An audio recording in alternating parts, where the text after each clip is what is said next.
Pessoal, boa tarde. Queria agradecer a todas as presenças de vocês aqui hoje no curso, a todos também que participaram segunda-feira.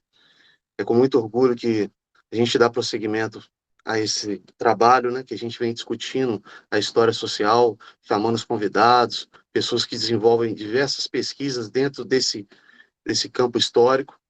E a gente sempre busca tentar discutir os objetivos dentro dessa pesquisa, dentro da pesquisa da história social. E o que a gente pode discutir são os grupos sociais e as interações socioeconômicas que acontecem entre eles. Então, para isso, antes da gente. Aliás, nós vamos ver a cada dia um professor, um palestrante, mostrando a abordagem que ele trabalha, mostrando a metodologia de pesquisa dele, mostrando as fontes que eles também utilizam. Isso vai ampliar o leque da gente para que a gente possa entender quais conexões que a gente pode fazer com a história social, sendo com a história econômica, sendo com a história das famílias, história agrária, porque nenhum ramo da história em si, ou nenhum campo da história em si, seja domínio, ele se encerra, ele sempre tem uma comunicação com outra parte da história. E o bacana da história social é justamente a questão interdisciplinar que ela desenvolve. Além dela desenvolver uma questão que é ao longo do tempo, que é uma escala de tempo maior na temporalidade, ela também não foca naquelas pessoas que são líderes de Estado ou na questão política em si, ela foca mais na questão social, nas relações interpessoais, nas relações da sociedade, que seja de reciprocidade, solidariedade entre os indivíduos. Então, a história social em si, ela vai estudando isso, ela vai estudando o todo, não o indivíduo em si, não a importância de uma pessoa só. Então, por isso que a gente procura entender esses fenômenos históricos, comportamentos sociais, e eu acho que a história social, ela tem que ser, ela está sendo agora bem, não sendo agora, né, desde a École da Análise, mas ela tem esse enfoque que te dá diversas possibilidades, é por isso que também eu optei por estudá-la melhor e desenvolver minhas pesquisas de acordo com ela. Então, para isso, eu chamei o professor, que é uma pessoa que eu admiro muito, é o professor José da Assunção, e inclusive ele que me sugeriu até montar esse curso, que eu sou muito grato por isso, e gostaria de passar a palavra para ele, já que ele vai dar um enfoque maior nos conceitos da história social, nas possibilidades de diálogo. Então, professor, com muito prazer que te passo a palavra. Obrigado, Igor.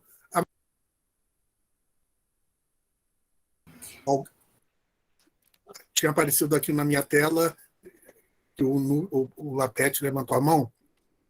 Quem quer falar alguma coisa? Isso, professor, eu só quero tirar algumas dúvidas que estão no chat, que apareceram agora, em relação ao funcionamento da palestra hoje. Eu ia falar isso anteriormente, mas aí acabou que não ia dar muito tempo. Mas eu já passo a palavra para o senhor, tá bom? É só para tirar algumas dúvidas mesmo. Okay. Gente, boa tarde. Meu nome é Marcele, eu me apresentei anteriormente, mas eu faço parte da equipe de apoio do LAPET, e hoje eu estou aqui no apoio juntamente com a Bruna está no chat, vai tirar as dúvidas de vocês, e eu vi que surgiram algumas dúvidas ali em relação à questão da afiliação ao laboratório.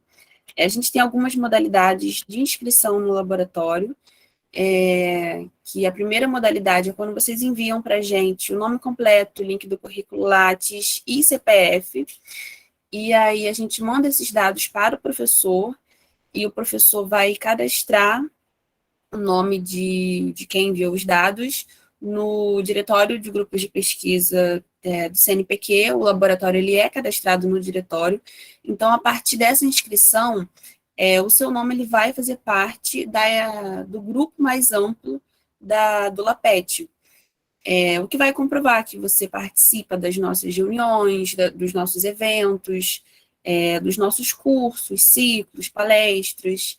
É uma inscrição, uma espécie de filiação ao laboratório. A segunda modalidade de inscrição é participando da equipe do núcleo, e também tem a equipe de pesquisa, que é a terceira modalidade.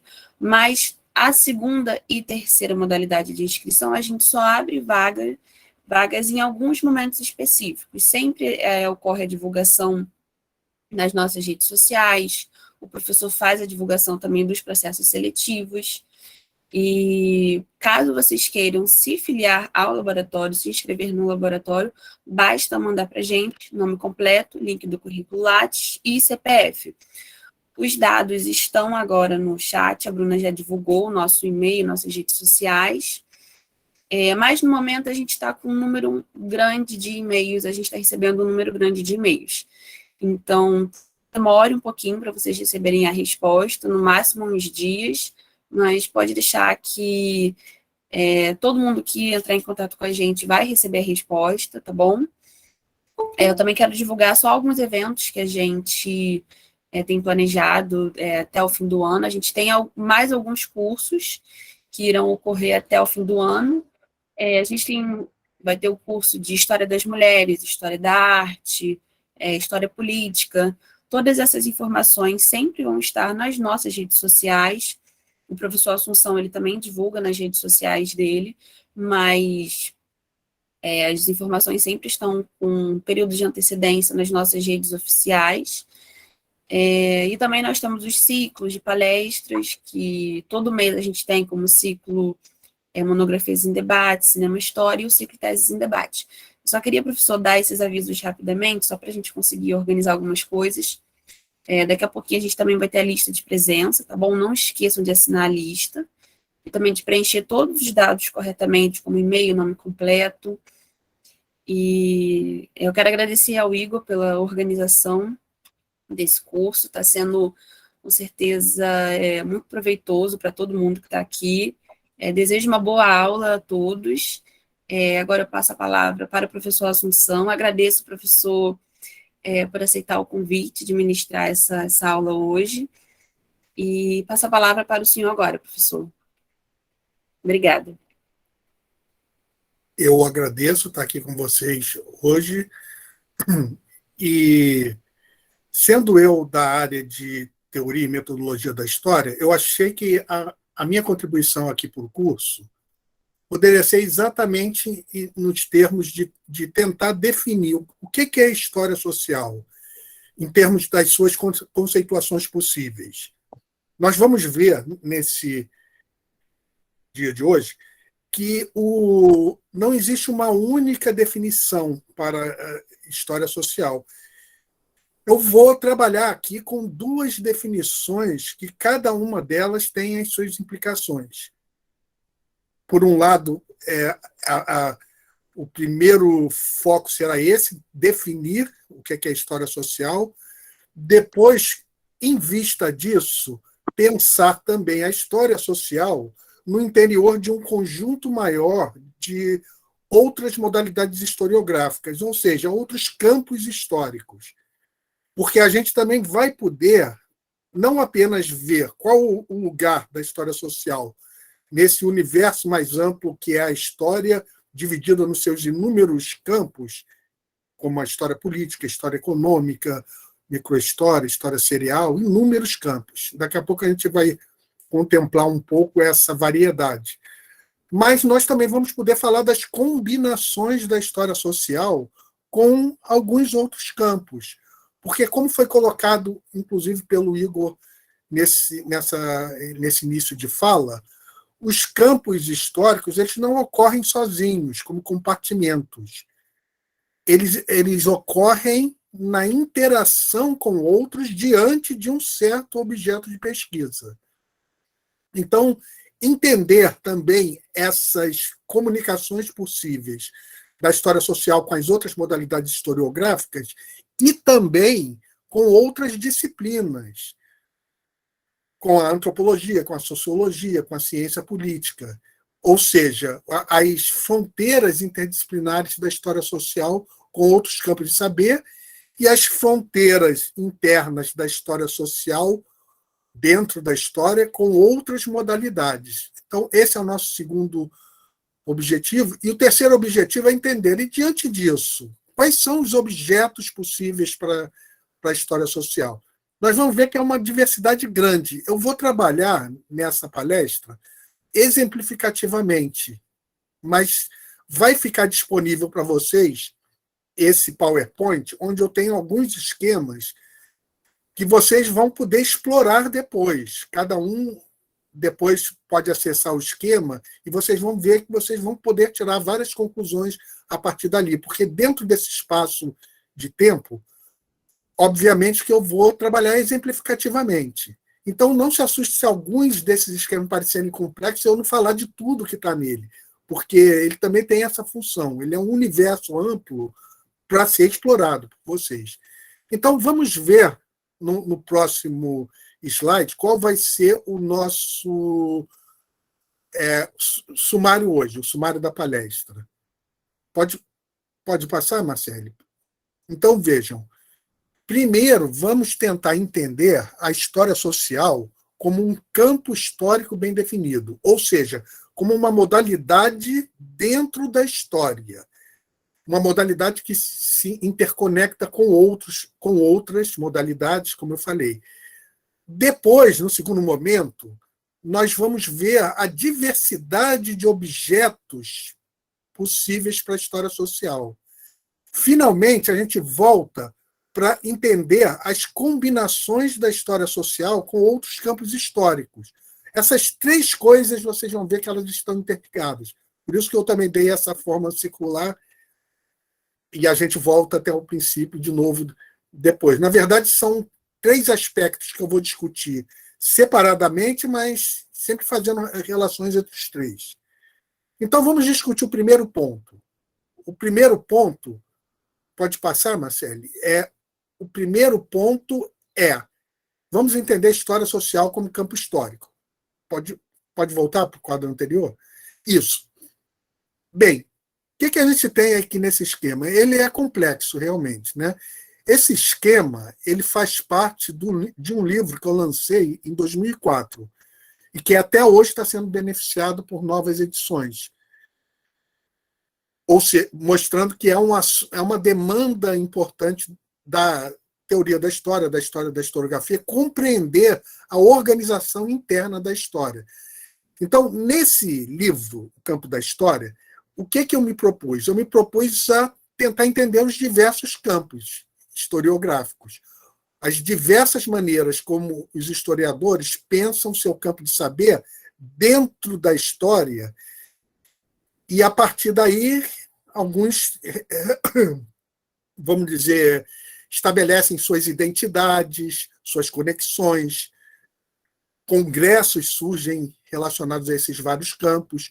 O quadro ele é complexo e ele é só exemplificativo, porque a gente vai ver que eu só dei exemplos aqui.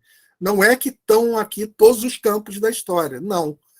Seria impossível isso, sobretudo essa área de baixo, que eu chamei de domínios.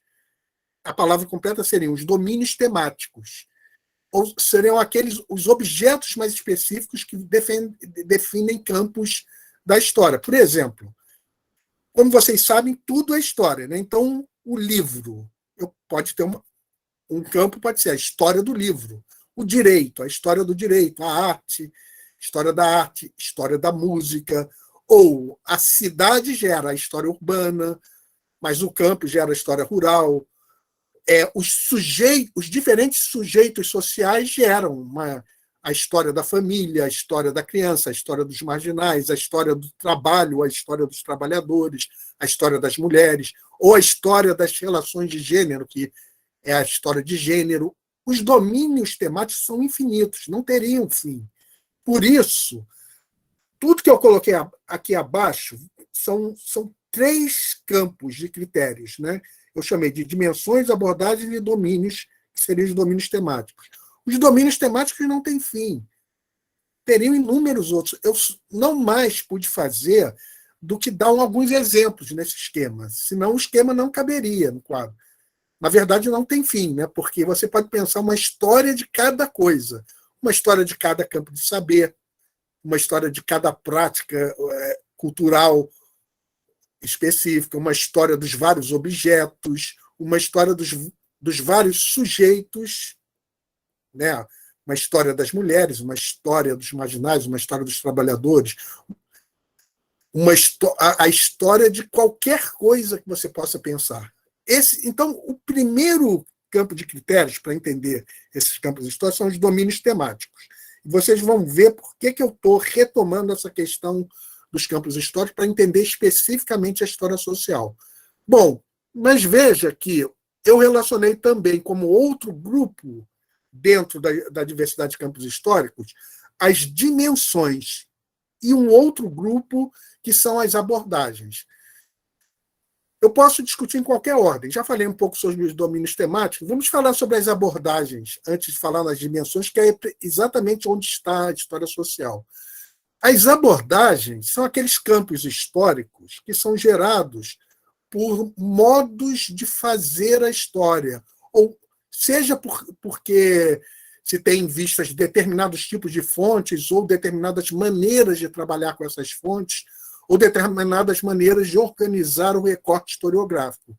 Por exemplo, vou dar uns exemplos, porque a gente pode dar um curso, e já demos um curso, e vamos dar de novo futuramente, só sobre campos históricos. Isso é material para um curso inteiro. Eu estou falando aqui de maneira mais simplificada. Vou dar só uns exemplos. Vamos dizer a história oral. O que é a história oral e por que ela é uma abordagem enquanto um campo histórico? Porque ela trabalha com um tipo de fonte específico. Ela produz a sua própria fonte através de entrevistas e trabalha com a memória desses entrevistados. Ou seja, é um campo histórico, a história oral, definido por uma abordagem específica. A abordagem que trabalha com entrevistas, por exemplo. Vamos falar hoje um pouquinho, mais adiante, da história comparada, como uma abordagem que pode interagir com a história social. O que seria a história comparada? É uma abordagem onde você não tem mais um único recorte. Você tem uma comparação de recortes. Você pode estudar Brasil e Argentina no período Vargas-Perón, por exemplo. A comparação desses dois governos que têm certas semelhanças com relação à forma de tratamento da população na sua relação com o governante, no Brasil e na Argentina. Isso seria a história comparada, a criação de dois universos de observação e não apenas um. Mas você pode ter a microhistória. A microhistória é aquela modalidade que amplia a escala de observação, como se usasse uma lupa. Uma lupa que incide sobre o que você está examinando, e a partir dali você consegue enxergar coisas que não veria habitualmente na escala macrohistoriográfica habitual. É uma abordagem. E eu podia seguir por adiante. A história serial, a gente vai falar um pouco mais adiante. A história serial é aquela história onde se trabalham séries de documentos. Podem ser certidões de casamento, certidões de nascimento, testamentos, inventários, podem ser jornais, podem ser processos, qualquer tipo de fonte que se preste a essa serialização. É uma abordagem, entendem? Mas também são campos históricos. Por aí a gente vê que os campos históricos têm que se interconectar com outros, que só uma abordagem não define o que você vai fazer na totalidade de uma monografia, de uma dissertação, de uma tese. Você pode estar trabalhando com uma abordagem, mas também com uma dimensão, a história cultural ou a história política, e com um domínio temático, a história do livro, qualquer outro. A história das mulheres, a história de gênero e assim por diante. Na verdade, os campos se interconectam. Bom, falamos desses dois critérios. Os domínios temáticos são de número indefinido, as abordagens, que são aquelas definidas por tipos de fontes ou maneiras de trabalhar as fontes, e, finalmente, as dimensões. O que é as dimensões? E agora a gente se aproxima do lugar onde está o nosso a nossa modalidade de estudo nesse momento, que é a história social. As dimensões são aquilo que toda a sociedade humana que possa ser imaginada sempre necessariamente vai ter. Por exemplo, poder. Poder gera a história política. Não há sociedade humana, se você recuar a pré-história mais distante, lá estava o poder. Lá não estava o direito. Na pré-história não existia o direito. Por isso, o direito é apenas um domínio temático. A história do direito começa em um certo momento. E ela pode desaparecer no outro. Mas a história do poder, não. A história do poder surge com a humanidade e vai encerrar-se com ela. Ou seja, a história política é uma dimensão, ela faz parte de qualquer sociedade. A história cultural. A cultura, a mesma coisa. A cultura surge com o primeiro Homo sapiens, ou o primeiro homem, se a gente for há 2.400.000 anos atrás, lá o primeiro Homo habilis. Surge ali e a cultura só vai desaparecer quando desaparecer o último ser humano da Terra, se desaparecer. Ou seja, a cultura é uma dimensão da vida humana, não tem como pensarmos a vida humana sem ela.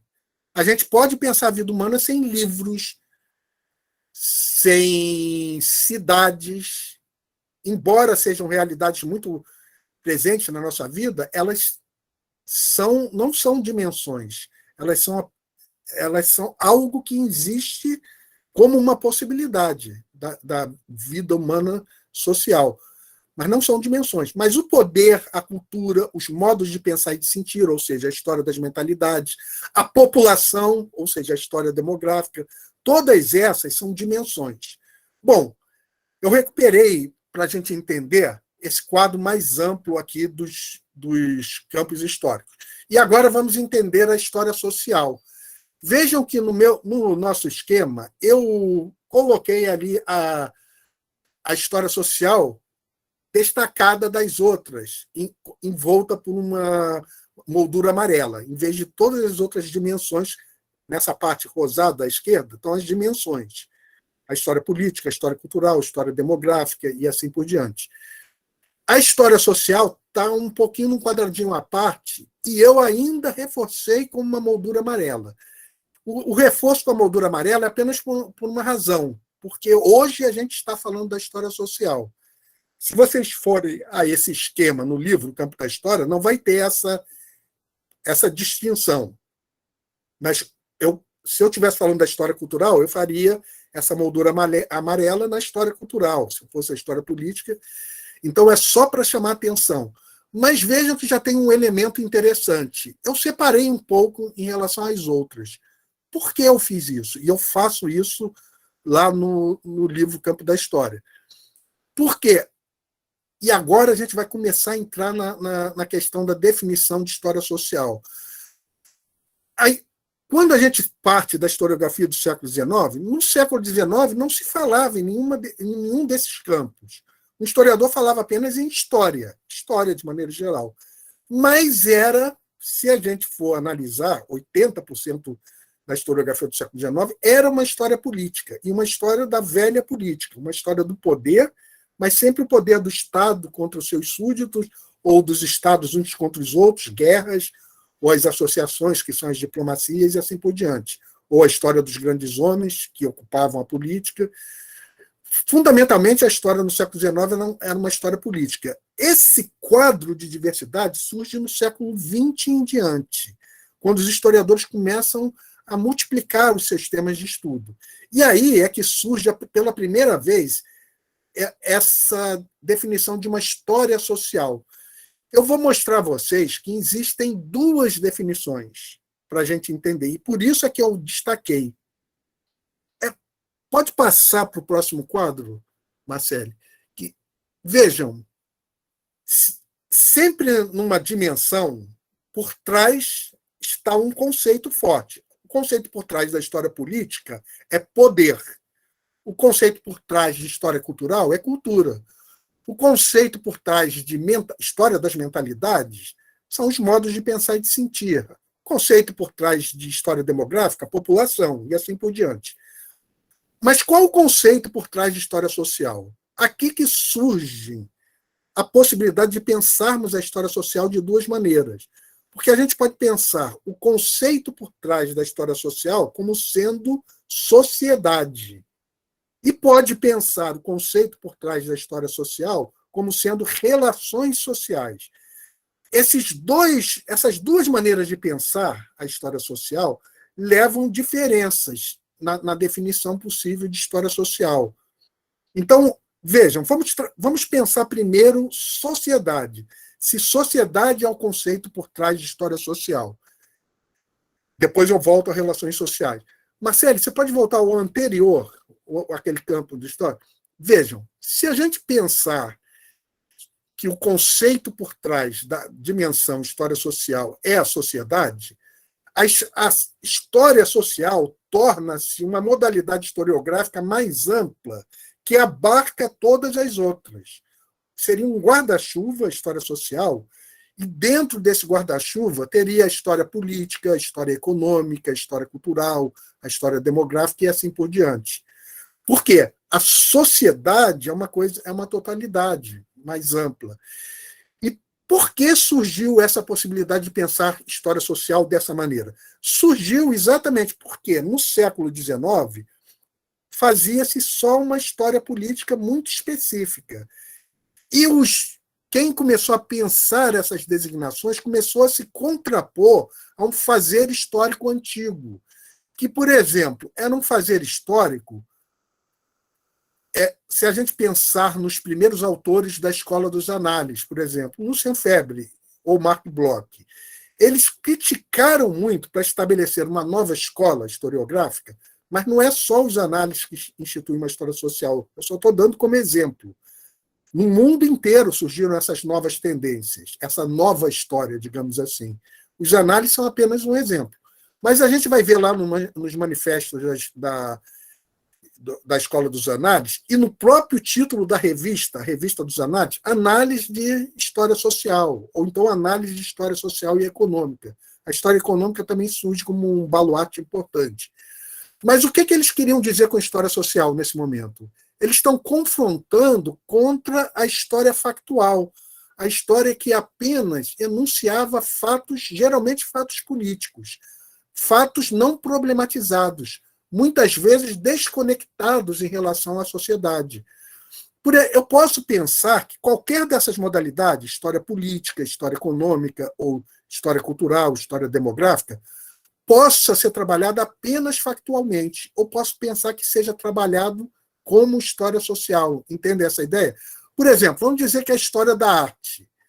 Eu posso fazer da história da arte uma história da arte factual, só enunciando, só mostrando os quadros dos pintores e assim por diante, como aparecem em diversos livros assim, mais informativos do que qualquer outra coisa. Ou posso fazer uma história social da arte, mostrando por que surge determinada forma de arte dentro de uma sociedade.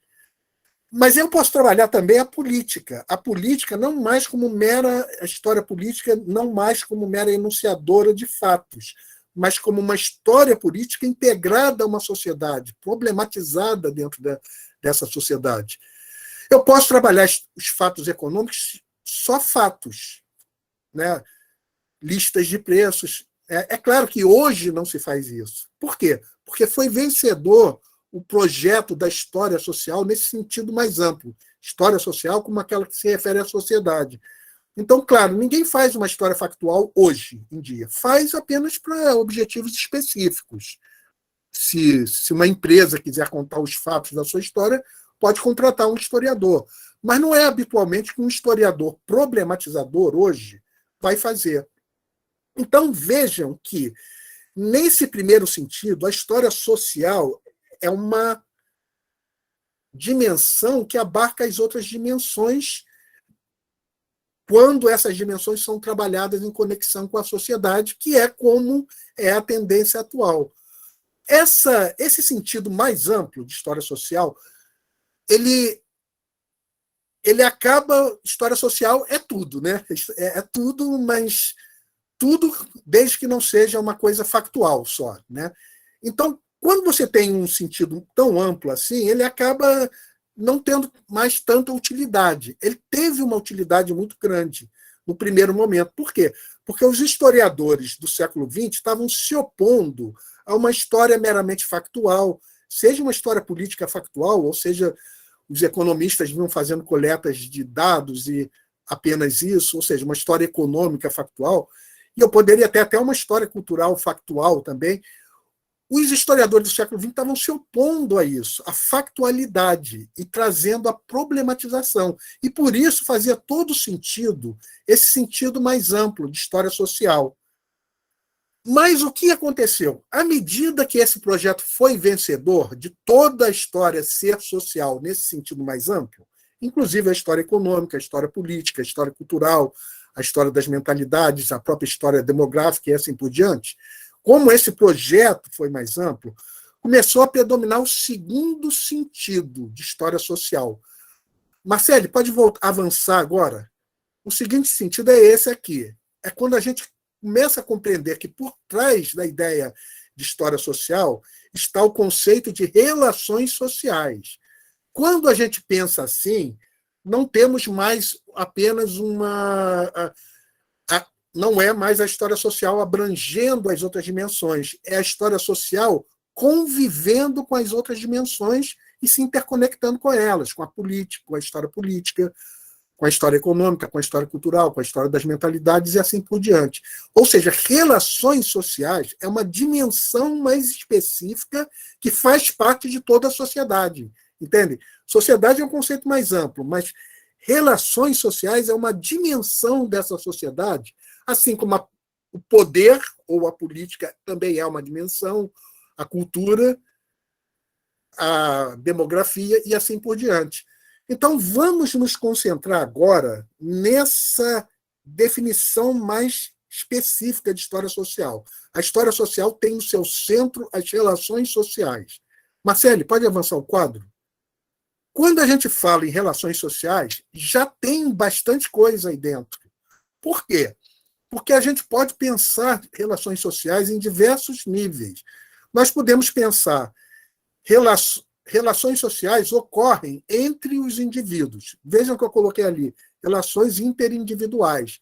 Os indivíduos, nos seus encontros diários, nos seus conflitos e tensões diárias, na sua inserção na sociedade habitual, eles estabelecem relações entre si.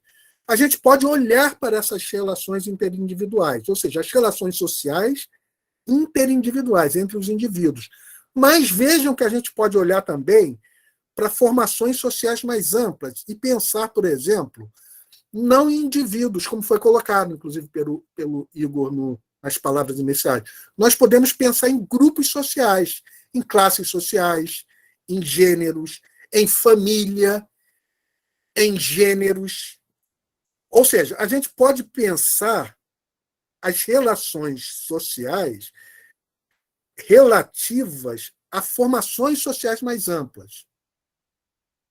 Família, gênero, grupos de trabalhadores, profissões, assim por diante. Classe social é geralmente o conceito que emerge mais claramente aqui. Mas não apenas necessariamente classes sociais, mas quando a gente está pensando as relações sociais, não mais entre indivíduos isoladamente, mas indivíduos que fazem parte de classes sociais, nós saltamos para um outro patamar de observação na história social,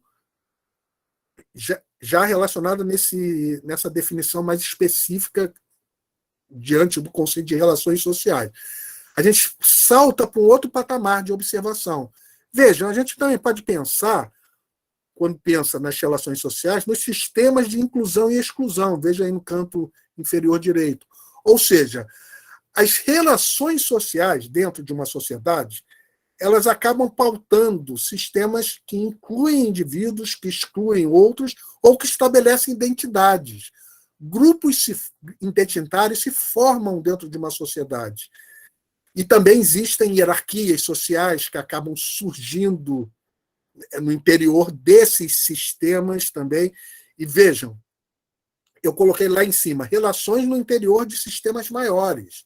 Claro, porque a história social ela vai poder estudar o que se passa na família, mas também o que se passa no ambiente de trabalho, ou o que se passa no sentido mais amplo, no próprio mundo econômico ou no mundo político. Então, vejam que, nesses pontos que eu estou falando, a história social está estabelecendo uma relação com a economia, ou com a política, e assim por diante, ou com a cultura. Veja, mais adiante, na parte de cima, eu coloquei: as relações sociais podem se dar no interior de processos. Processos como colonização e descolonização, processos como industrialização, modernização, e assim por diante. Ou seja, quando você começa a perceber as relações sociais no interior de sistemas dinâmicos, interior de processos que vão acontecendo. Então, vejam, quantas maneiras diferentes já de olhar para as relações sociais. Todas elas são típicas das relações, da história social nesse sentido mais específico. História social pautada no conceito de relações sociais. Isso gera uma quantidade muito grande de objetos. Pode passar, Marcelo, para o próximo? Vamos, então, nessa nossa segunda sessão. Pode passar mais adiante.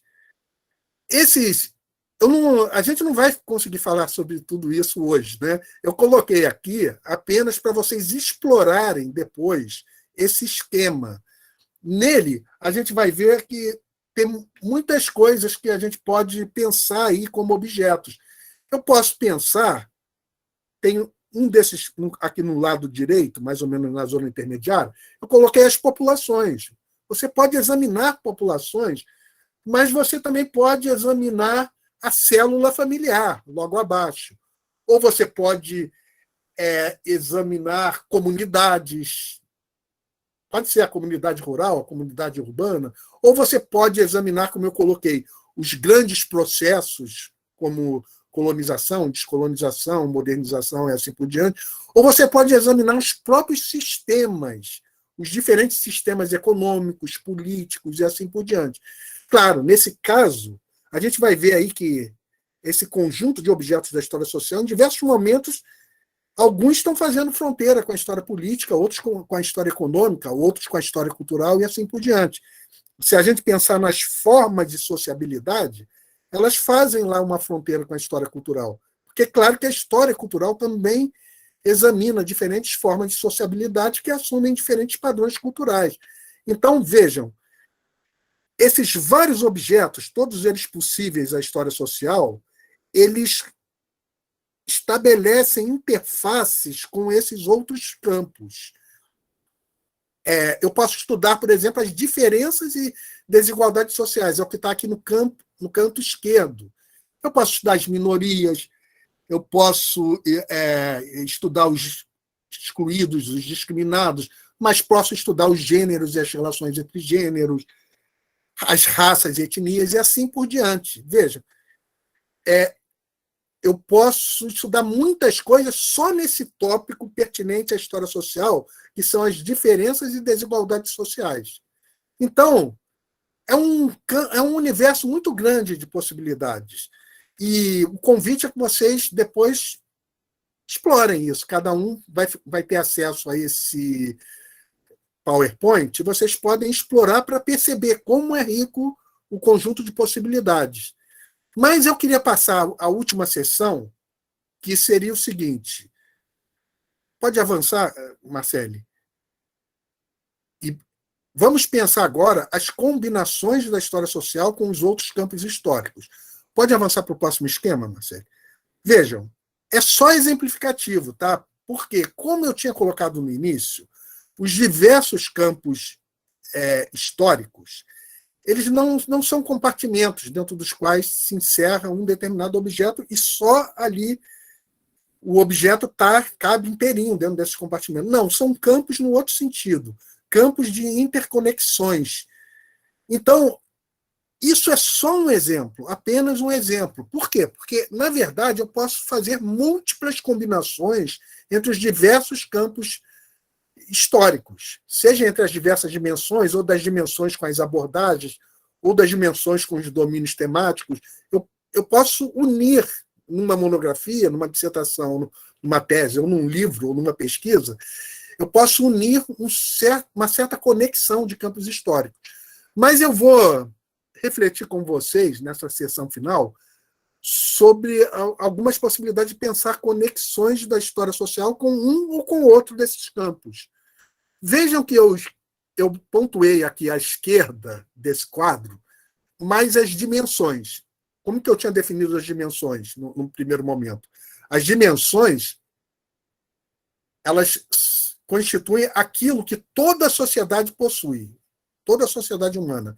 Por exemplo, história demográfica, é óbvio que é uma dimensão, igual com uma história social. Por quê? História social, porque toda sociedade tem relações sociais, não tem como não ter, é até um truísmo falar isso, né? Mas a história demográfica, claro, porque qualquer sociedade tem uma população. Pode ser uma população de 2, 3, 4, 5. Se você estiver lá numa ilha deserta, uma ilha habitada apenas por 5 pessoas, né?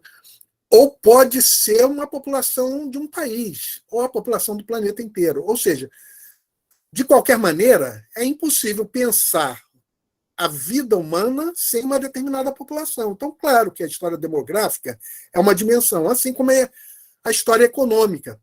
Veja, por quê?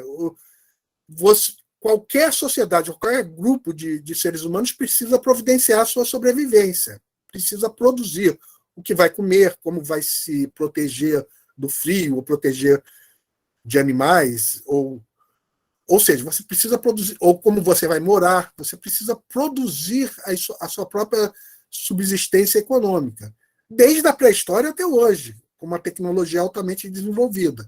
Ou seja, a economia é uma dimensão da sociedade. Então, a história econômica. Então, veja que eu coloquei ali no canto esquerdo, no meu esquema, história demográfica, história econômica, história cultural, história das mentalidades, ou no alto ali, a história política. Todas essas são dimensões. E a história social, nos seus vários objetos, pode entrar em conexão com esses campos. Claro, porque eu tinha falado antes, processo de colonização e descolonização gera relações sociais. É um objeto, portanto, da história social, mas também é um objeto da história política. E esses processos podem ser estudados sob uma perspectiva econômica. Então, vejam, dependendo do meu objeto, eu posso estabelecer essas conexões com as dimensões à esquerda ou com as abordagens à direita. À direita, eu coloquei algumas abordagens que frequentemente dialogam com a história social.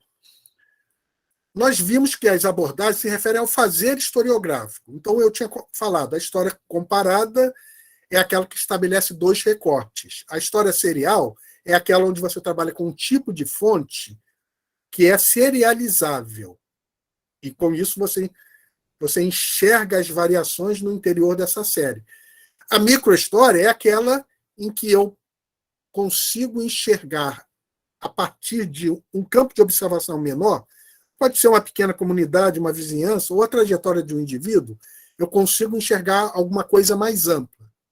É como se eu estivesse usando a lente de aumento para enxergar certos detalhes e tentar entender algo mais amplo, né? Ou, se eu usar uma metáfora, a microhistória, como se eu estivesse olhando para o micróbio, mas para tentar entender a doença, e não o micróbio em si mesmo, né?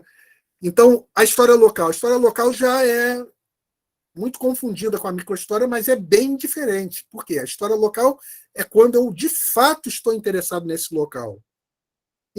Ou seja, eu estudo uma localidade porque eu estou interessado realmente nesse lugar em si mesmo, e não enxergar através desse lugar uma outra coisa, que é mais a perspectiva da microhistória.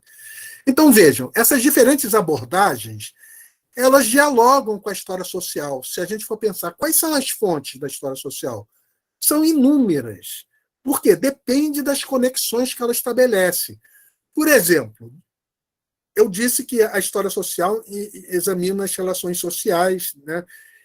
Eu posso olhar para a perspectiva da história serial. Vamos examinar. Digamos que eu esteja estudando o domínio temático da história da escravidão, de uma perspectiva de história social, tentando enxergar as relações sociais a partir nesse domínio temático. Já tem 2 campos aí envolvidos. Como que eu posso entender a população escrava?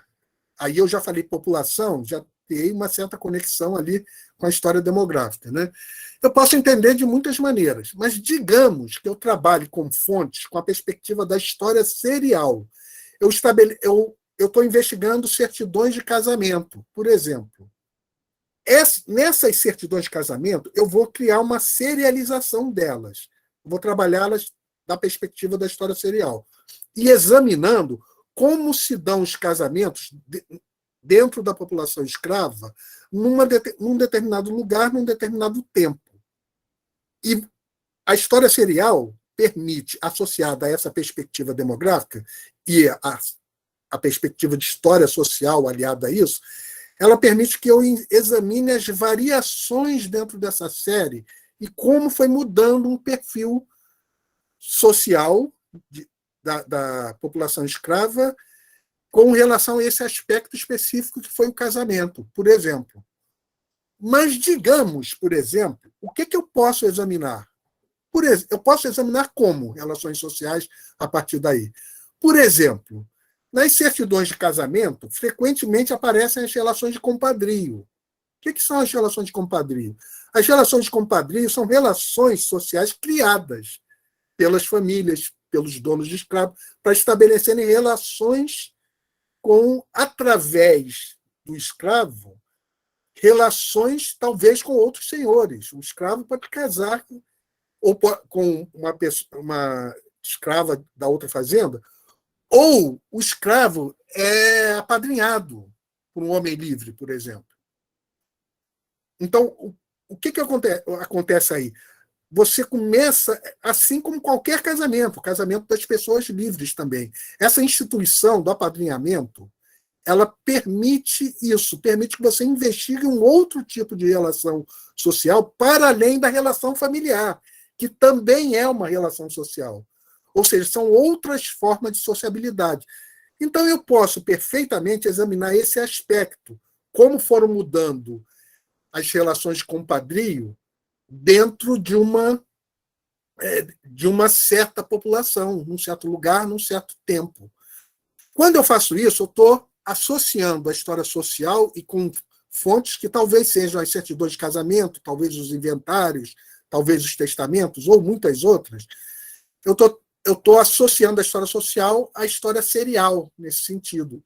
E isso está me permitindo examinar essa população escravizada de uma maneira mais ampla, mais distanciada, mais importante, porque eu posso captar todo o perfil de uma população.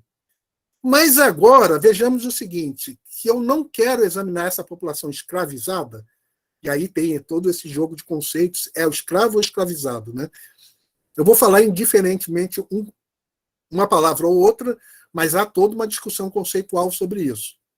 Bom, mas eu posso olhar para tentar captar nessa população escravizada e posso pensar um outro problema específico, não os aspectos demográficos, que podem ser mostrados através da história serial, mas eu posso estar querendo perceber como vivia efetivamente esse escravo, no seu dia a dia, por exemplo, no seu cotidiano. Quando eu faço essa nova pergunta, não como era a população escravizada, nos seus aspectos mais amplos, identificáveis com uma história demográfica, mas eu quero perceber como se davam as relações no dia a dia, nesse cotidiano, as relações sociais nesse dia a dia. Aí eu posso passar a uma outra abordagem, por exemplo, a microhistória.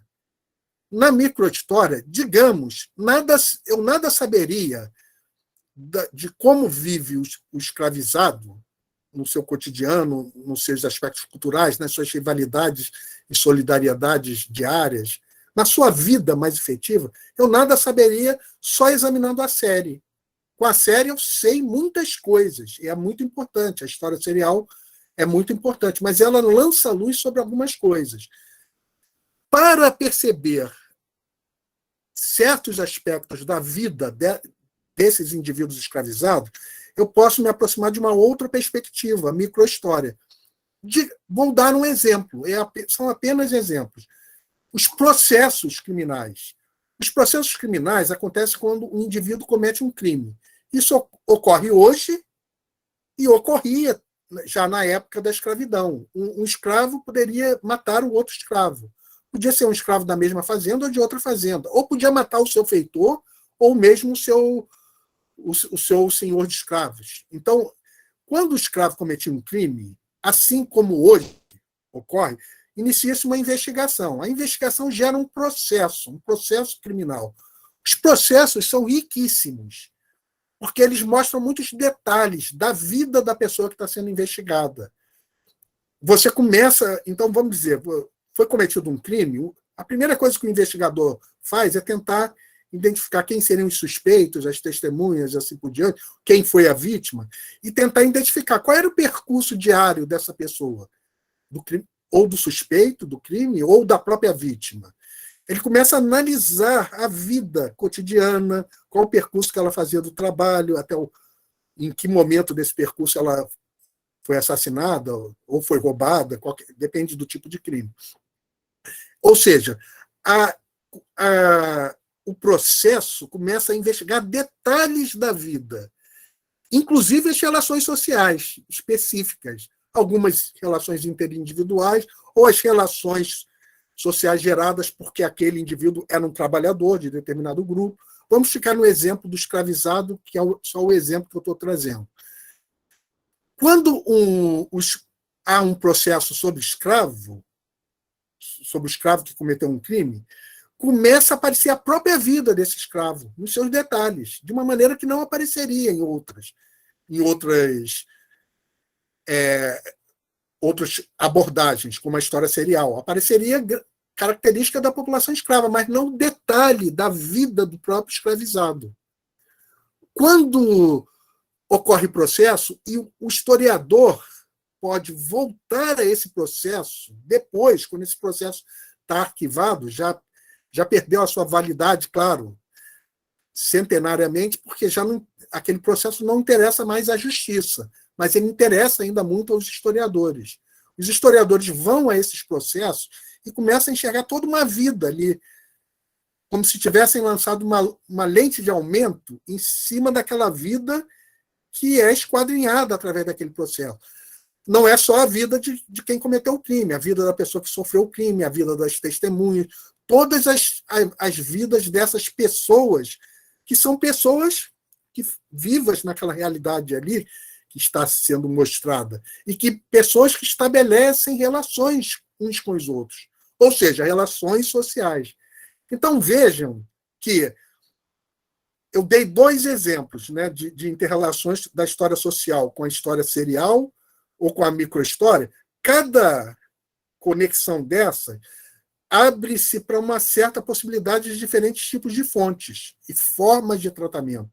E eu, assim, posso ir mais adiante com a história local, por exemplo. Aqui, nesse curso, pelo que eu vi da tábua, vai ter exemplos, né, de história social conectando-se com a história local, ou eu poderia fazer a conexão da história social com a história política e assim por diante. O campo de baixo ali é a história comparada. A história comparada é aquilo que eu falei. Você pode estudar 2 universos de observação. Isso é a característica da história comparada, é uma abordagem, mas eu posso trabalhar isso em conexão com uma história social. Digamos que eu estou querendo compreender a história social, dentro da história social do trabalho, ou seja, eu estou tentando entender a atividade sindical no Brasil e na Argentina no mesmo período, só para dar o exemplo que eu já tinha mencionado. Eu posso trabalhar com essa perspectiva de história comparada e de história social conectada à história comparada. Ou seja, eu estou observando um campo de sindicalismo, por exemplo, e outro campo, comparativamente. A história comparada, ela permite isso, a dupla observação, ou tripla, ou assim por diante. Eu posso seguir, inclusive eu posso combinar história comparada, história social, microhistória, quem sabe?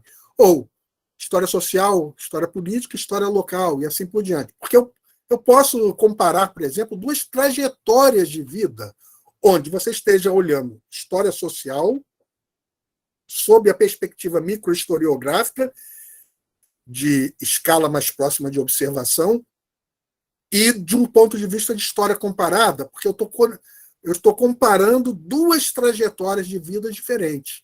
Ou ela pode se transformar numa história cruzada. A história cruzada é um ramo da história comparada, digamos assim, né? Ou já é quase um campo próprio. É quando essas trajetórias se intercruzam, uma com a outra, elas se interferem mutuamente. Elas não correm apenas paralelamente, mas se cruzam. Então, história comparada, história cruzadas, e tem outros campos aí, histórias interconectadas e assim por diante. Eu desenvolvi bem esses vários tipos de história comparada num livro que eu vou deixar referência ao final aqui dessa fala inicial. Bom, mas com isso, vejam, o que eu quis mostrar para vocês nessa terceira sessão são exatamente as conexões. Não são duas, não, só, tá? Não é só história social com história demográfica, história social com microhistória. Não. Pode ser, ou você pode fazer combinações entre 2, 3, 4 desses campos ou muitos outros. Porque isso aí é apenas um exemplo. É apenas um exemplo para mostrar como que esse campo, história social, assim como qualquer outro, não está isolado dos demais, porque as relações sociais elas não ocorrem isoladamente, sozinhas, destacadas. Elas acontecem entrelaçadas com a economia, com a política, com a cultura, no seio de uma população e assim por diante. Os historiadores é que separam essas dimensões para melhor compreendê-las. É igual como um matemático faria ao examinar um cubo, ou um objeto de 3 dimensões. Por exemplo, esse objeto aqui. Eu posso pensar, tem uma altura, tem um comprimento, tem uma profundidade. 3 dimensões, mas essas 3 dimensões aparecem entrelaçadas. Para entender esse objeto melhor é que eu separo as 3 dimensões. A gente pode entender mais ou menos da mesma forma as dimensões da vida social, as dimensões de uma sociedade, né? Elas não ocorrem isoladamente. As relações sociais não se dão separadamente da política, do poder, e nem da cultura, nem da demografia, nem dos modos de pensar e de sentir. Mas quando eu crio o foco numa dessas dimensões, é como se eu estivesse olhando o objeto a partir de um ângulo. É diferente eu olhar assim, é diferente eu olhar esse objeto assim, ou assim, ou assim. Né? Então, digamos assim, que as dimensões ocorrem nesse sentido. Elas são aquilo que o historiador focaliza em primeiro plano. E, nesse sentido, já encaminhando aqui para o final, o que você enxerga em primeiro plano ao pensar a história social, o que você enxerga em primeiro plano são essas relações sociais. Nesse segundo sentido, porque, como eu falei com vocês no começo, você também poderia pensar história social como não estando por trás o conceito de relações sociais, mas algo mais amplo, a sociedade por inteiro. Mas quando eu penso isso, a dimensão acaba se confundindo com a totalidade, e você começa a pensar, história social é tudo, porque você pode pensar história social da arte, história econômico-social, história social da cultura, história social da política e assim por diante. Mas é claro que nos dias de hoje, sempre, mesmo quando você faz a história política, a história econômica, a história cultural, já é uma história social naquele sentido mais amplo. Porque dificilmente alguém vai ser só um relator, descritor da cultura, ou um enunciador dos fatos políticos, ou registrar os fatos econômicos. Alguém pode fazer isso, mas geralmente não é um historiador, porque o historiador problematiza, e o que ele está interessado é enxergar essas coisas, economia, política, mentalidades, demografia, cultura, dentro de uma sociedade. Então, atualmente, é um pouco menos necessário o primeiro conceito, história social, tendo por conceito de fundo a sociedade. E é mais habitual você perceber a história social como tendo por fundo o conceito de relações sociais. Esse é o segundo conceito que vigora mais, porque aí a história social passa a ser uma história de mesmo plano que a história política, que a história econômica, que a história demográfica, história cultural, história das mentalidades, e não um guarda-chuva que incorpora essas outras modalidades historiográficas. Ela passa a ser uma modalidade como as outras que se interconecta com elas, mas não que as abrange. Entenderam bem a definição dos dois conceitos? Numa história social acaba abrangendo as outras modalidades. a política, a cultura, a economia, etc. No outro, ela está no mesmo plano, no mesmo nível das outras modalidades e se interconecta com elas. Então, vocês têm aí os dois conceitos possíveis que têm implicações diferentes de história social. História social como história da sociedade ou história social como história das relações sociais. Eu queria passar, finalizando aqui para a gente já começar a segunda parte do debate, eu queria passar só os livros onde vocês podem encontrar essa reflexão. O livro O Campo da História é aquele onde vocês vão encontrar a reflexão sobre os diversos campos da história. Inclusive esses esquemas que eu estou mostrando para vocês, a maior parte deles está lá nesse livro. Alguns foram feitos especialmente para essa palestra. E os outros dois livros, essa questão das fontes históricas, diferentes tipos de fontes históricas, seriais, as fontes, processos, microhistória, vocês podem encontrar nesse livro aqui à esquerda. É o livro Fontes Históricas. E como eu falei um pouco da história comparada, vocês também poderão encontrar toda essa reflexão, seja sobre história comparada, história cruzada, história interconectada, nesse livro aqui que está exposto aqui do lado direito. O livro História Comparada. Então, nesse momento, eu encerro aqui a minha fala e passo agora para o Igor de novo. Igor. Professor, primeiramente, parabéns. E eu gostaria de colocar, aliás, ressaltar um exemplo que o senhor usou aqui. Vamos pegar e analisar a questão dos matrimônios, se a gente fosse analisar essa fonte. Por exemplo, a gente começa separando a fonte, fazendo um recorte temporal, ou seja, em primeiro plano, por exemplo, você faz um recorte de 40 anos. Então, você vai começar, entre aspas, usando uma história serial. Depois, você vai ter uma visão, basicamente, da demografia do lugar, da localidade. Por exemplo, se for uma cidade em si, ou, dependendo da época, uma freguesia, uma vila. A partir desse momento que você entendeu a demografia, você chega e separa qual grupo que você quer estudar dentro desse casamento, dentro desses matrimônios, dentro essas redes de sociabilidades, né? Que a gente vai tentar entender. Aí, dentro disso, você pode ter a questão de relações entre indivíduos que são da mesma classe social. Porque existem interesses por trás que envolvem questão de mando de terra, que envolvem questões de status social, de sobrenome, de poder político. Então, você já comunica isso com outras fontes, para você poder ter subterfúgio nos seus argumentos. Que seriam as fontes cartoriais. Você pega a questão de inventário, você pode pegar a questão testamentária depois. Então, tudo vai se interligando. Tudo vai participando com a história social. E, por exemplo, outra perspectiva que você pode analisar, como o senhor falou da história comparada. Quando eu fiz um estudo de matrimônios do século XIX, eu separei a idade dos contraentes, dos nubentes, e fiz essa comparação com o estudo, se eu não me engano, era do Tarcísio Botelho, em relação à idade que se casava também em Portugal. Justamente por ter a zona da Mata Mineira, ela tem uma conexão com o norte de Portugal. Então, olha, eu parti de um princípio de uma história, de uma análise serial, que seria uma análise mais técnica, que inclusive até um técnico poderia fazer, não em si só um historiador. Ele pega os registros, vai catalogando, partir e seguir para essa questão demográfica, para poder analisar uma freguesia em si, e para ver, e depois eu fui chegando, estudando os casos, estudando essas relações, sociabilidades, que aí foi incorporada a história social. Que aí eu fui entendendo as famílias, a questão do compadrio, a importância das ligações nominativas, né? São as ligações de uma fonte com a outra.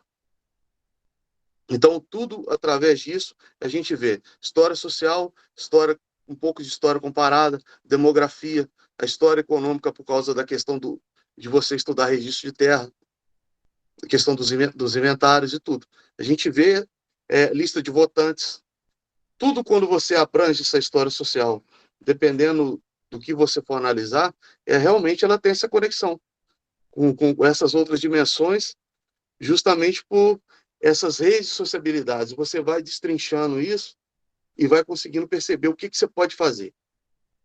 Então, ela te dá um norte, e dentro desse norte você vai traçando o seu perfil historiográfico, do que você vai pesquisando, as perguntas que você vai fazendo para suas fontes, quais fontes que você pode agregar dentro desse processo. Então, eu acho riquíssimo esse debate sobre história social, ainda mais essa visão que o senhor trouxe, né? Fazendo essa divisão e mostrando também as formas que ela pode abranger e intercomunicar com outras dimensões, outros campos históricos e também outras disciplinas, né? Outros campos seja social, seja disciplinas humanas, porque são muito as questões de redes de sociabilidades, elas estão muito presentes dentro da sociologia também, não só dentro da história. E quando você vai estudar, por exemplo, são uma freguesia no século XIX, ela tem múltiplas etnias, múltiplas raças que estão em contato. E você vai vendo isso dentro de um prisma de uma religião cristã forte, que vai vai dando essas diretrizes de como você tem que ser batizado, de como você tem que casar, de como você tem que agir dentro dessa moral, que você pode tentar julgar isso também em comunicação com a antropologia, né? Como foram afetadas as nações indígenas ou as nações africanas que para cá vieram, foram escravizadas. Então, acho que tem sempre esse diálogo possível, você pode explorar dentro das suas fontes. Então, acho riquíssimo a gente entender o peso das fontes, entender o que é história social e perceber com todos os palestrantes aqui tudo que a gente pode fazer. E pode fazer muito mais ainda, né? Então, sempre esse debate eu acho super enriquecedor e, mais uma vez, quero parabenizá-lo pela sua excelente palestra.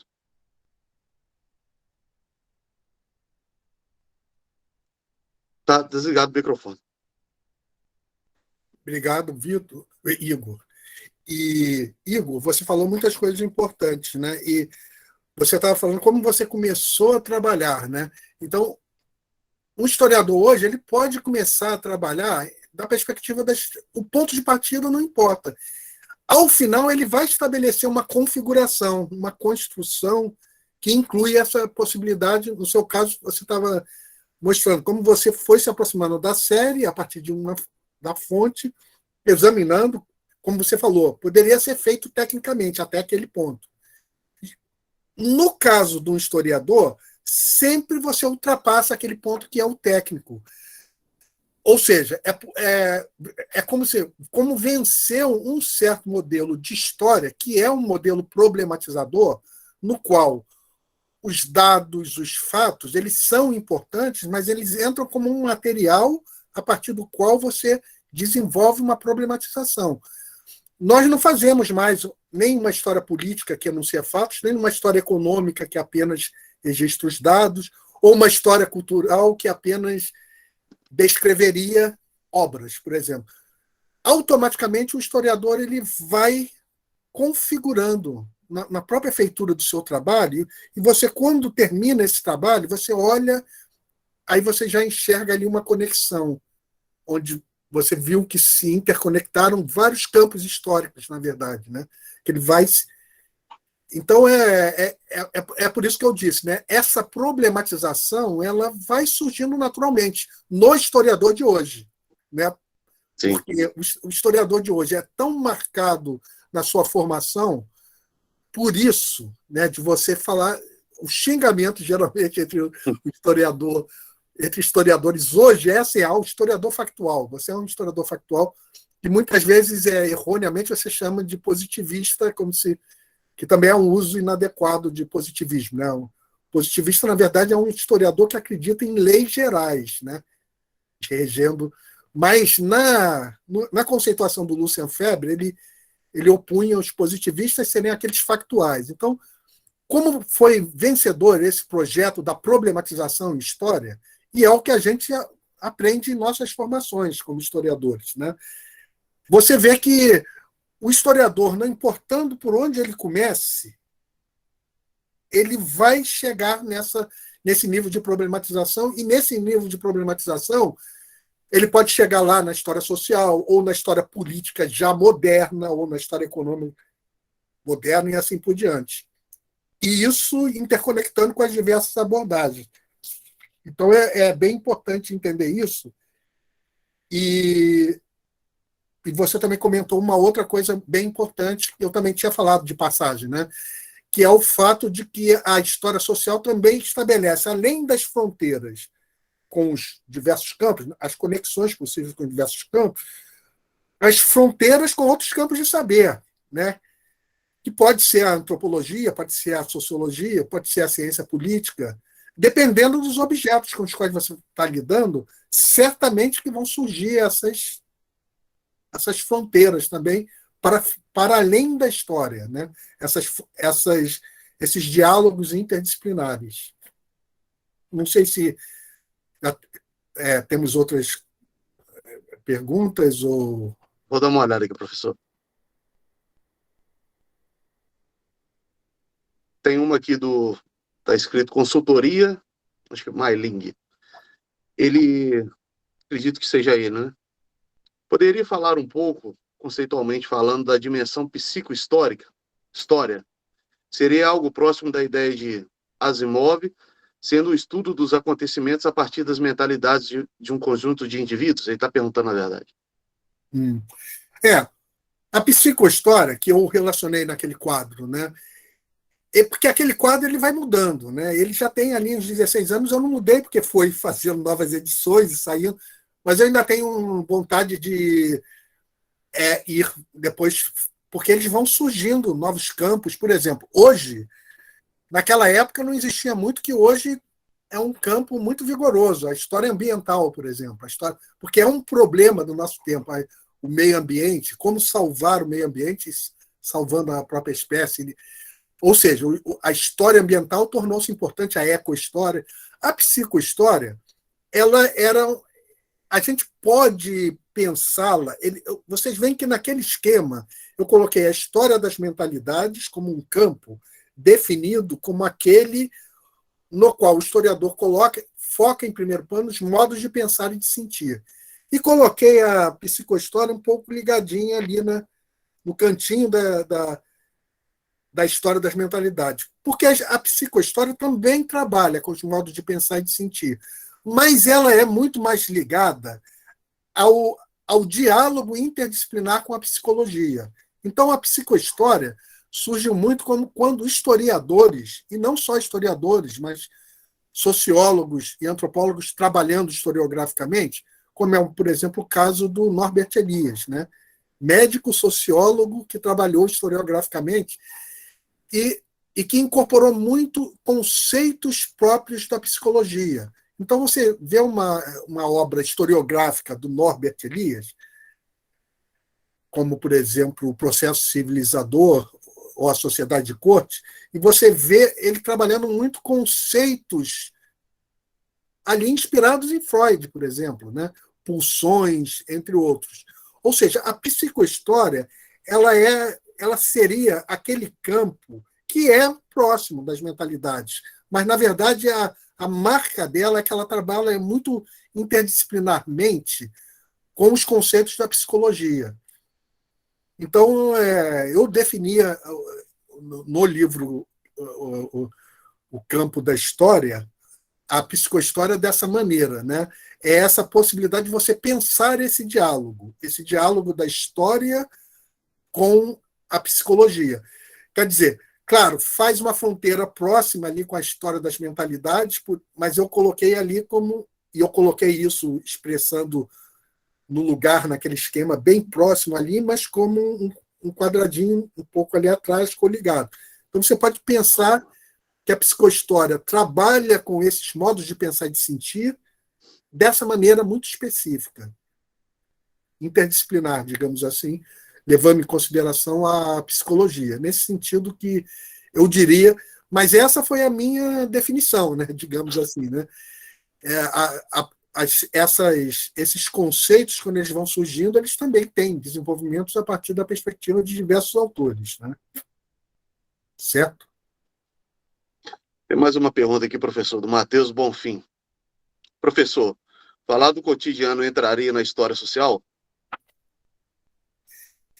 Por exemplo, o cotidiano. O cotidiano, você poderia pensar, a princípio, eu já adianto que sim, né? Mas que tem tudo a ver com a história social, inclusive eu relacionei ali no quadro, num daqueles quadros onde tem os objetos, aquele que eu falei que é para vocês explorarem depois, está lá no campo a esfera do cotidiano. Por outro lado, você pode pensar a história do cotidiano. A história do cotidiano entraria como domínio temático. Eu falei para vocês, os domínios temáticos não têm fim. A história da cidade, a história urbana, a história rural, a história do livro, a história das mulheres, a história de gênero, a história do cinema, a história da arte, a história da medicina, a história da doença, a história da loucura, a história do cotidiano. A história do cotidiano, ela entraria como um domínio, porque esse conceito do cotidiano, ele é um conceito, de certa maneira, bem moderno, né? Bem moderno. A vida cotidiana também, você pensar esse conceito é típico da modernidade, né? Eu não sei se a gente poderia falar, por exemplo, em cotidiano, propriamente dito, como a gente entende cotidiano hoje, para a pré-história, por exemplo, né? Apenas se a gente quisesse adaptar o conceito, né? Mas não seria bem isso. A vida cotidiana está muito relacionada com isso, com essa vida moderna, com o conceito de privacidade e público, com a vida que o indivíduo vive nas suas relações interindividuais e sociais e assim por diante. Então, mas o que acontece? É como eu disse, a história social pode se conectar com essa história do cotidiano, porque esse cotidiano ele é muito marcado pelas relações que se estabelecem entre os indivíduos que vivem no interior desse cotidiano, considerado também como um espaço-tempo próximo, onde você desenvolve a sua vida efetiva. A vida efetiva, ela é cercada de relações sociais de todos os tipos.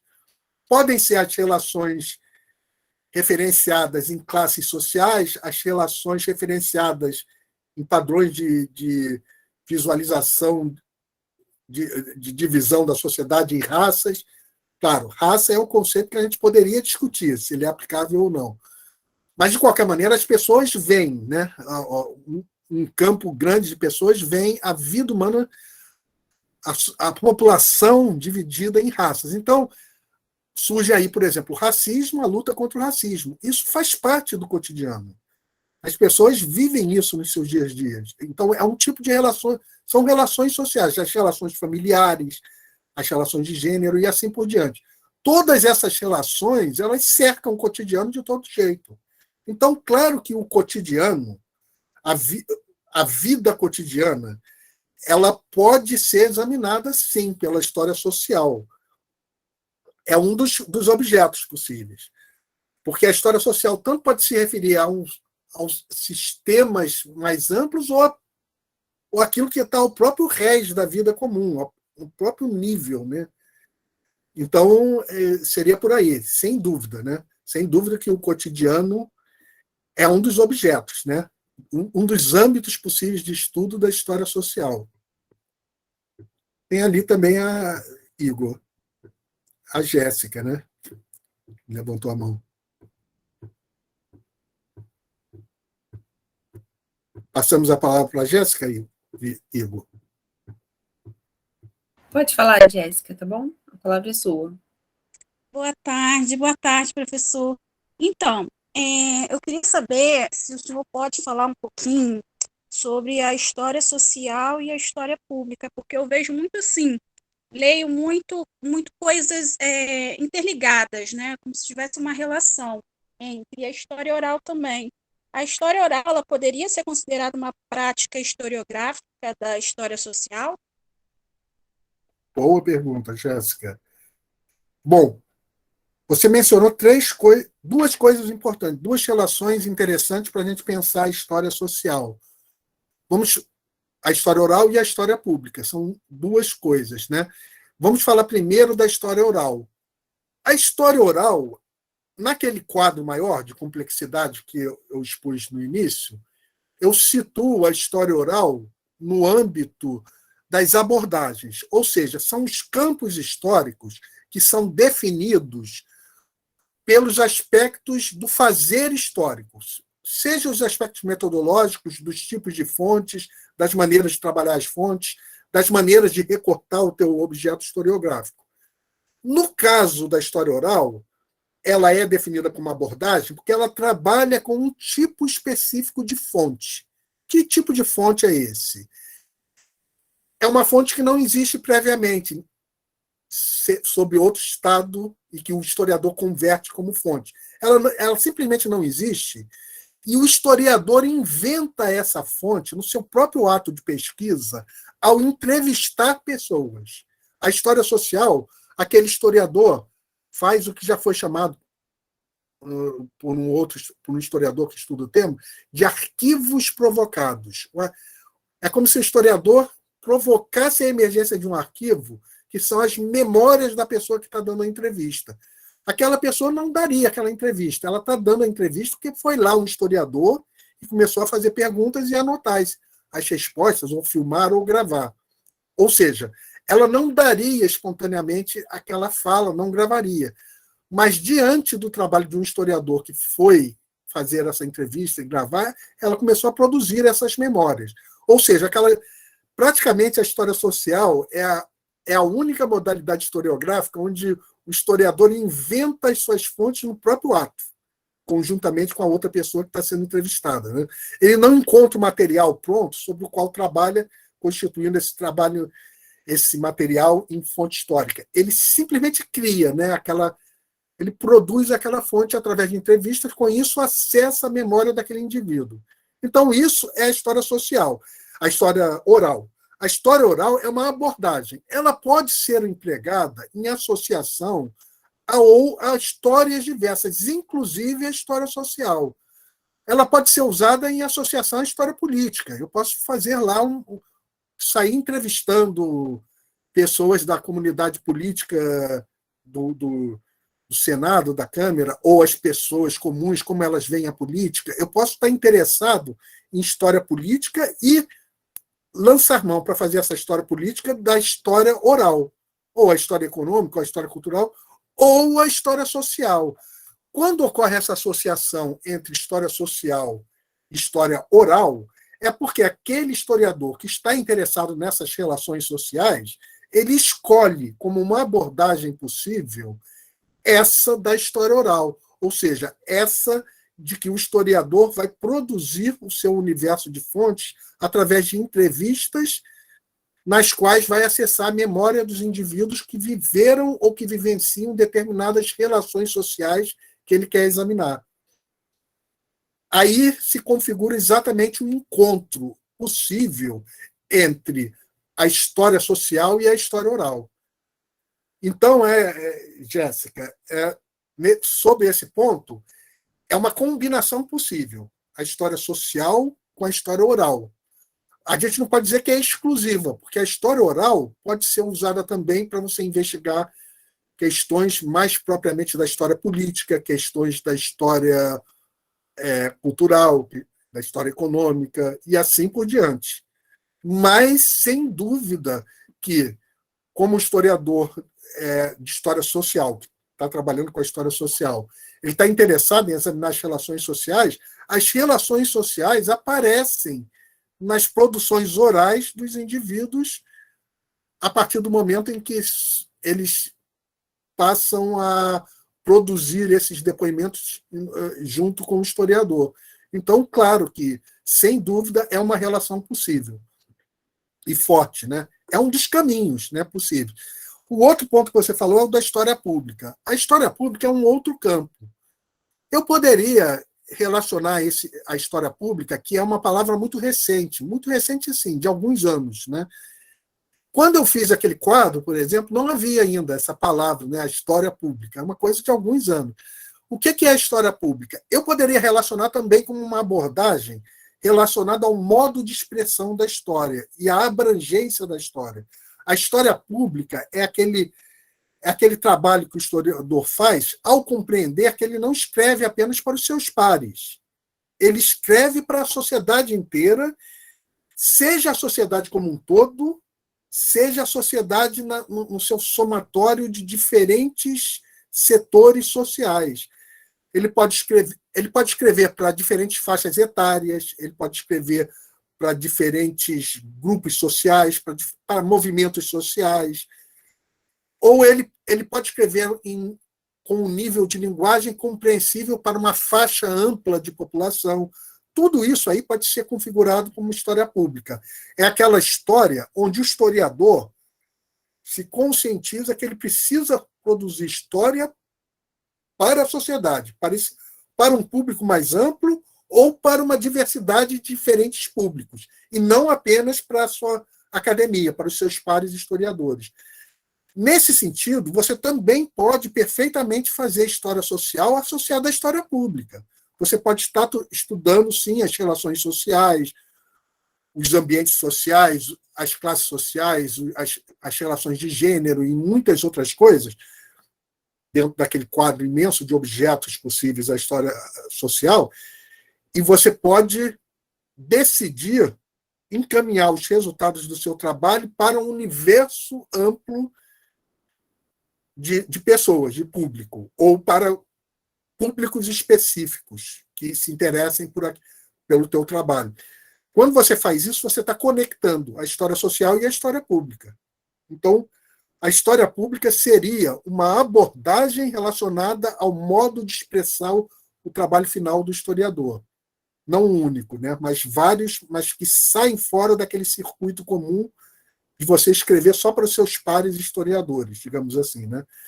E, nesse sentido, você pode fazer história pública conectada com história política, com história econômica, com história cultural, com história demográfica ou com história social. Nesse sentido, né? Certo? Pode falar, Igor. Quando o senhor fala em abordagem, eu posso entender como prática?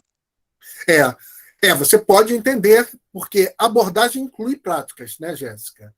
Porque naquela divisão mais ampla que eu fiz, dimensões, abordagens, domínios temáticos, eu criei esses 3 conceitos para organizar esse amplo universo de possibilidades historiográficas. Ali cabem várias coisas, né?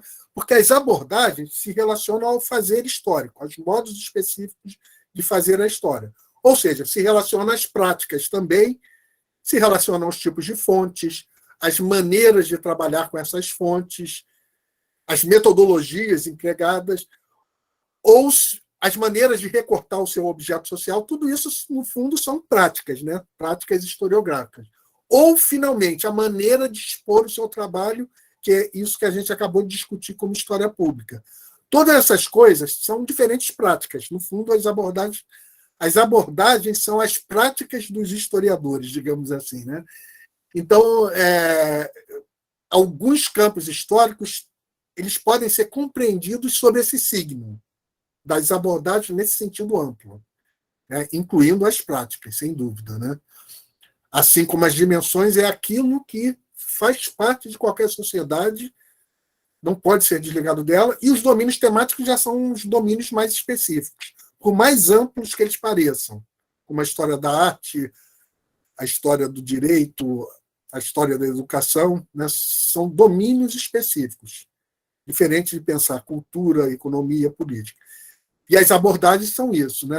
É tudo aquilo que se relaciona mais ao fazer historiográfico, ao fazer prático do historiador, sem dúvida, né? Eu acho que a gente pode pensar nesse sentido, sim, Jéssica. Tá certo, obrigada, professor.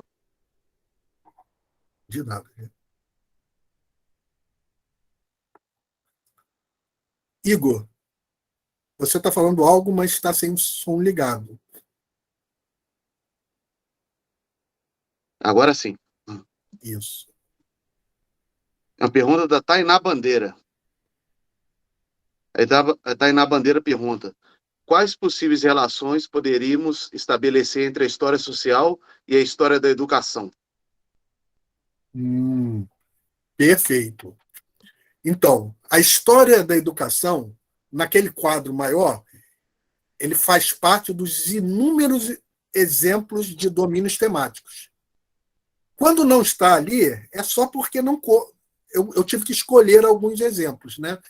Eu até explico isso no livro. Olha, na verdade, não dá para relacionar todos os domínios temáticos possíveis. Eles são inúmeros, eles são de número indefinido. A história da educação é um dos mais interessantes domínios temáticos, né? Claro, né? Porque ela envolve é uma característica muito humana, né?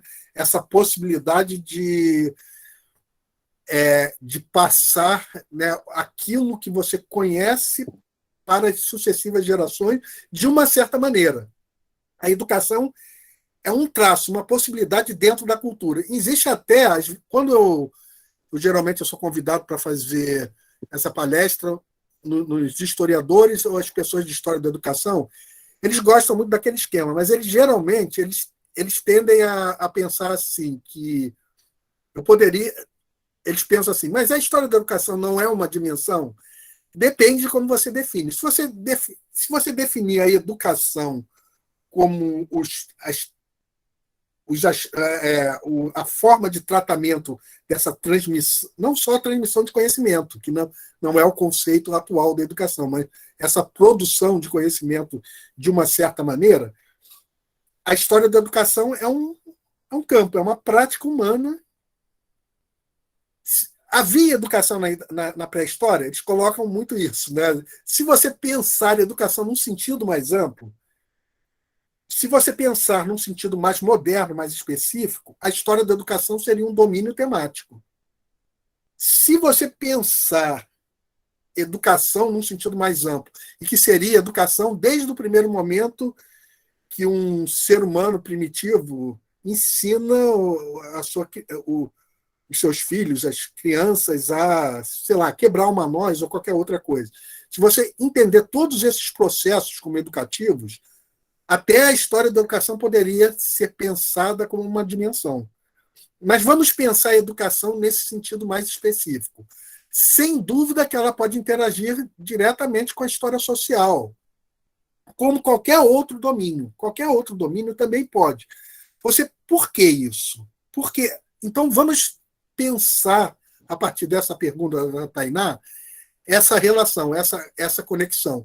A educação não se dá solta, fora da sociedade, de uma maneira neutra. Ela se dá dentro dessa sociedade e dentro de uma rede de relações sociais.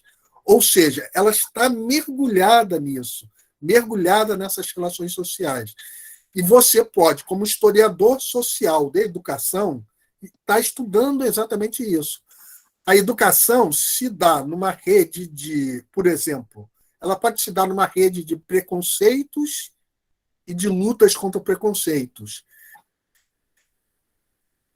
É só um exemplo. Ou pode se dar numa rede de relações de gêneros. São diferentes tipos de relações sociais, né? A educação é uma prática humana, uma prática humana tão importante que a ponto que a gente pode até pensá-la em migrá-la para o campo das dimensões, né? Conforme for, né? Mas é uma prática humana tão importante e que se dá no interior de uma sociedade cercada de relações sociais de todos os tipos. E os historiadores podem estudar, dentro da história da educação, o gênero, a família, as diferentes classes sociais, os conflitos diversos, as tensões que surgem. Ou seja, eles podem estudar os mais variados objetos da história social projetados na história da educação. Então, sem dúvida que esses dois campos podem interagir de maneira muito interessante para configurar o teu objeto histórico, né? Certo?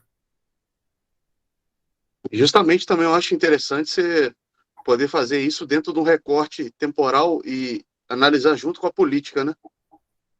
Porque quando tem uma transição de um governo para o outro, parece que não existe essa transição também dentro da educação.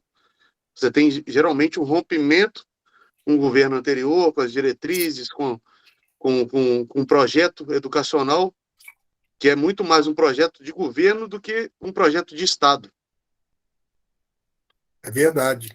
No nosso sistema político, tal como ele é configurado, ocorre muito isso, né? A redefinição, a partir de um governo, a redefinição de rumos. Às vezes você joga né, todo um projeto anterior, né? É uma característica do sistema. A democracia é um pouco isso, né? Você tem, durante 4 anos, é terrível se você escolhe mal o seu presidente. Pode arrasar o país aí nesses 4 anos, né? Uhum. Como a gente viveu isso na pele, está vivendo, né? Espero que não viva mais 4 anos, né? Mas, por outro lado, a renovação é obrigatória também, mas pelo menos a cada 4 anos a população pode redefinir os seus políticos. Mas aí frequentemente ocorre isso, tal como os nossos sistemas políticos ocorre exatamente isso, né? A política interfere muito na educação, porque são políticas públicas, né? A política, a educação faz parte de uma política pública, seja uma política ao nível nacional, ao nível estadual, ao nível municipal, e nesses 3 níveis entrelaçados. Então, ela está diretamente interferida pelo poder, ou seja, pela política. Então, o historiador também de história social pode estar, ao estudar processos educativos ou diversos objetos dentro da história da educação, ele pode estar configurando essa conexão entre história social, história política e história da educação, por exemplo. É sempre importante a gente ter em vista isso, né? Os campos históricos não estão isolados uns dos outros, eles estabelecem conexões diante do objeto que você está estudando. Você tem que pensar o seu objeto, aí você começa a ver, isso é história social, mas também é história política, mas do ponto de vista de domínio tematicamente específico, a história da educação, mas também é uma história de gênero, porque o meu objeto se tornou especificamente o estudo das relações entre homens e mulheres no processo educativo, por exemplo. Estou dando um exemplo. Aí entraria a história de gênero, ou seja, você que vai definindo a sua conexão, quando você vai construindo o seu objeto de estudo, vai surgindo a sua conexão de diferentes campos históricos, uns interagindo sobre outros e todos constituindo o seu objeto de uma certa maneira, né? Então, seria isso. Tá certo, professor. Queria agradecê-lo, agradecer a todos que também aqui participaram dessa palestra, dizer que é muito satisfatório para mim poder ter o prazer da companhia de vocês, poder aprender muito com o professor, com as perguntas, e estou muito feliz com esse curso. E eu guardo vocês no próximo encontro. Professor, muito obrigado de coração mesmo por ter tirado um tempinho para poder compartilhar essa sabedoria toda com a gente aqui. Tenho certeza que todos adoraram sua aula e aprenderam muito. Eu é que agradeço, e fica aqui o PowerPoint fica disponível para todos os frequentadores do curso. Depois a Marcele vai dar um jeito de fazer chegar esse PowerPoint a todos, né? E vocês podem viajar nele, né? Eu agradeço também e devolvo a palavra. Não sei se ainda tem mais também recados do próprio Lapete, né? Ok, Igor, muito obrigado. E foi muito bom ter participado aqui do curso aqui com essa palestra de hoje. Obrigado. Eu que agradeço. Alguma observação, hein, Marcelo? Só um último aviso, só reforçar a questão da lista de presença. Agradecer a presença de todos, agradecer mais uma vez ao Igor pela organização, agradecer ao professor da Assunção pela presença hoje, pela palestra. Tenho certeza que foi muito proveitoso para todos aqui. Agradecer novamente a presença de todos. E caso vocês queiram se inscrever no laboratório, a Bruna já adicionou as informações ao chat. Basta vocês entrarem em contato com a gente por e-mail e pedir que vocês continuem de olho nas nossas redes sociais, ficar de olho nos nossos próximos eventos. E é isso, uma boa tarde a todos. Obrigada mais uma vez pela presença. Boa tarde e até a próxima. Obrigado. Boa tarde, pessoal. Tchau.